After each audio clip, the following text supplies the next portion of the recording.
After weeks of demonstrations against police brutality, Nigerian forces, armed with automatic rifles, opened fire against protesters in Lagos. It happened in the city's Lekki district, and according to Amnesty International, at least 12 people were killed. The Nigerian authorities have failed to provide official figures. On the streets of Africa's largest city, young Nigerians are feeling increasingly angry, with political leaders viewed as ineffectual and out of touch. Here's why.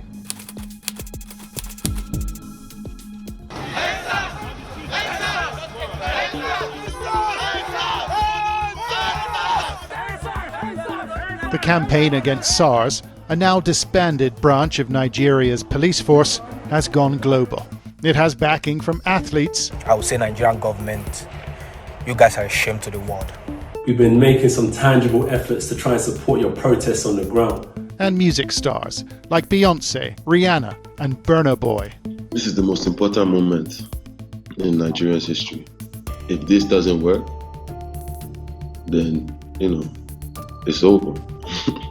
SARS is short for Special Anti-Robbery Squad. It was set up in 1992 to combat armed robberies and other violent crimes, but critics accuse it of beatings, extortion, extrajudicial killings and other human rights abuses.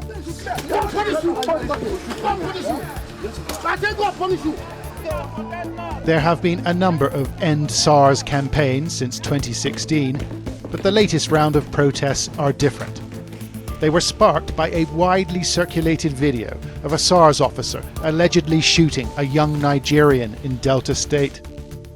Demonstrations have been taking place for weeks, using the social media hashtag #EndSARS to rally huge crowds. In response to the demonstrations, Nigeria's President, Muhammadu Buhari, said he would dissolve the SARS unit and promised an investigation into police violence.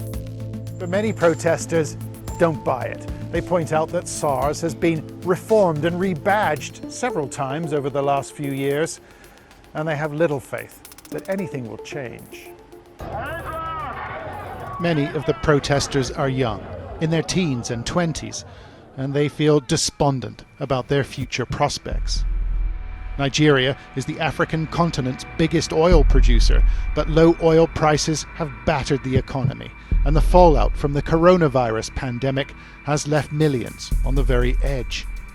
More than a third of 15 to 34-year-olds are currently unemployed, with little chance of work. What started out as a protest against SARS has broadened into something else, a challenge to the government's authority, its right to rule over 200 million people. Buildings have been torched, a bus depot burned, and a TV station attacked by agitators, forcing the staff to flee. Started attacking us inside the studio. I had to cut off the show, and we couldn't go up. We can't continue the show right now. I don't even know what to do.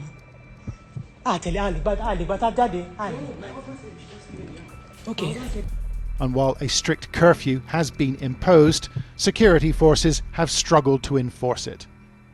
The birth of this political movement has been assisted by the fact that it is essentially leaderless. The authorities can't arrest the people in charge because there aren't any.